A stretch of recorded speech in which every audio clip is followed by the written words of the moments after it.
피해자가 진실을 알리는 방법.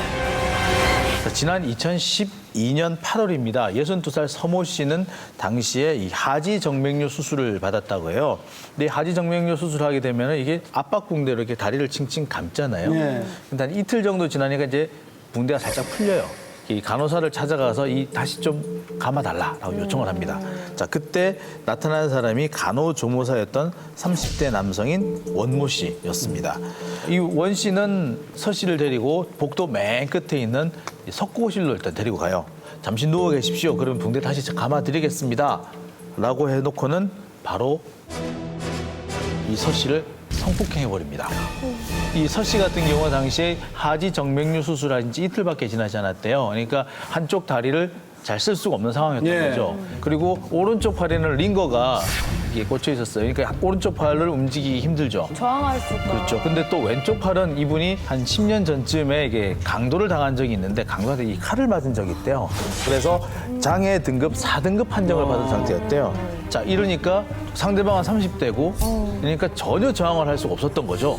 이 일을 당하자마자 바로 남편한테 전화를 겁니다. 그리고 남편은 허겁지겁 병원으로 달려오죠. 그리고는 바로 원 씨를 붙잡아서 추궁을 합니다.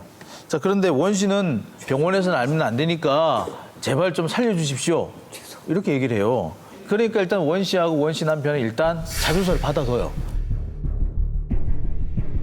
자, 그런데 간호조무사 원 씨의 입장이 확 바뀝니다. 그 성관계는 합의에 따른 성관계였을 뿐이고 협박에 못 이겨서 자수서를 써줄 수밖에 없었다. 이렇게 발뺌을 하기 시작합니다. 자, 그러면서 이제 주변에는 이상한 소문들이 번지기 시작해요. 이 60대 할머니가 젊은 남자를 꼬신 거다. 꼬신 거다. 이런 소문이 돌기 시작을 하는 거죠.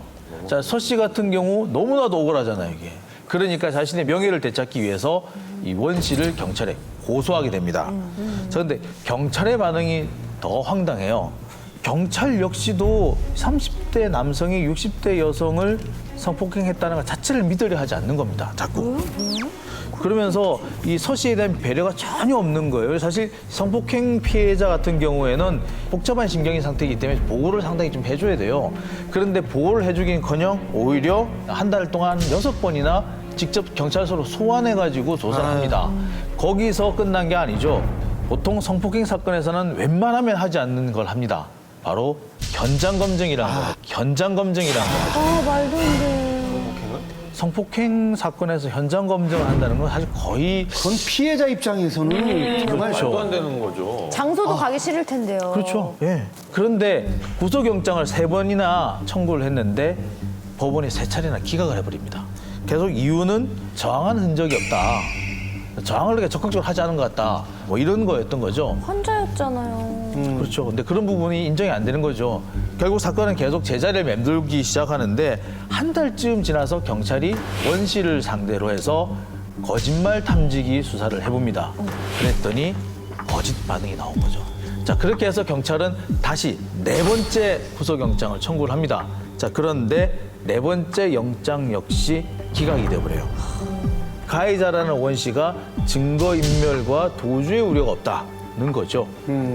구속영장이 계속해서 이제 기각되다 보니까 이 서 씨를 둘러싼 이상한 소문은 점점 진실처럼 이렇게 반응이 나오기 시작하는 거예요. 그러니까 아니 분명히 이게 강간이면 잡혀가도 벌써 잡혀갔겠지.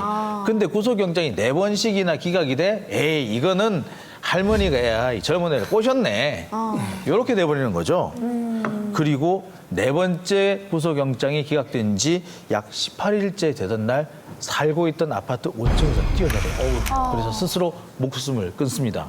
이분이 딸에게 남긴 유서가 정말 피 맺힌 내용들이 있는데요. 내용이 그렇습니다.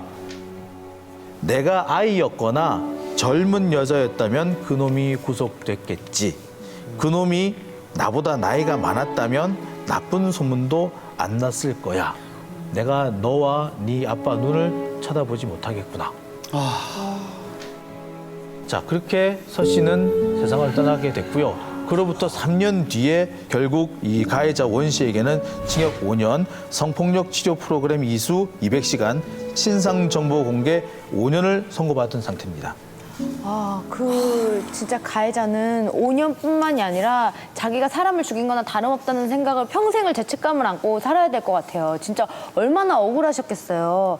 근데 처음에 만났을 때 남편이랑 한번 용서를 하고 넘어가 줬잖아요. 그래서 오히려 좀 가해자가 기세등등해졌던 게 아닐까요?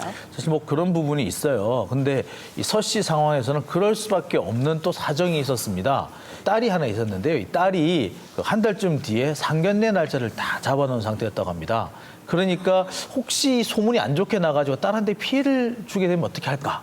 그래서 그게 좀 두려웠다고 해요. 더군다나 이제 서 씨 같은 경우에 15년 전에 첫 번째 남편하고 이혼을 해서 어렵게 딸을 키웠다고 합니다. 그래서 여인숙을 전전하면서 정말 갖은 고생을 했다 그래요. 그런데 이제 서 씨 입장에서는 딸한테 참 미안했던 거예요. 근데 거기에 성폭행 피해자의 딸이다. 이런 얘기까지 돌게 되면은 정말 딸한테 또 한 번 몹쓸 짓 하는 것 같다. 이런 생각에서 웬만하면은 또 묻어버리고 지나가고 싶었던 거죠. 딸 때문에. 예. 제일 아까 들으면서 이해가 안 됐던 거는 그 현장 검증을 한다라는 게 피해자 입장에서 이 현장 검증이 구체적인 어떤 그런 몸짓과 이 상황을 그대로 묘사해야 되는 거잖아요. 그렇죠. 네, 그건 사실 너무 심한 거 아닙니까? 이 당시 상황 같은 경우에는 이 석고실 안에 당시 상황을 입증해 줄 만한 CCTV가 전혀 없었던 거예요. 그런데 가해자라는 사람과 피해자라는 사람의 진술이 너무 다르죠. 자, 그러다 보니까 검사가 직접 현장 검증을 하라고 지휘를 했다고 합니다. 그러니까 경찰로서도 어쩔 수 없는 부분이 있었던 것 같아요. 이 서 씨는 그날 현장 검증하는 곳에 가가지고 입구에서 그냥 주저앉으면서 심장이 터져버릴 것 같다. 이렇게 하소연하셨다고 합니다. 사실 나중에 서 씨가 이제 사망하고 난 다음에 이 소식이 알려지니까 네티즌들 사이에서도 현장 검증은 너무 좀 심했다. 이런 여론이 높았다고 합니다. 아니 근데 너무 안타까운 게 그 유서에도 나오지만은 그게 가장 큰 문제였던 거예요, 나이. 맞습니다. 예. 안타깝게도 이렇게 서 씨처럼 피해를 당하시는 연세가 많은 여성분들이 의외로 많다는 겁니다. 정말 의외로 많습니다.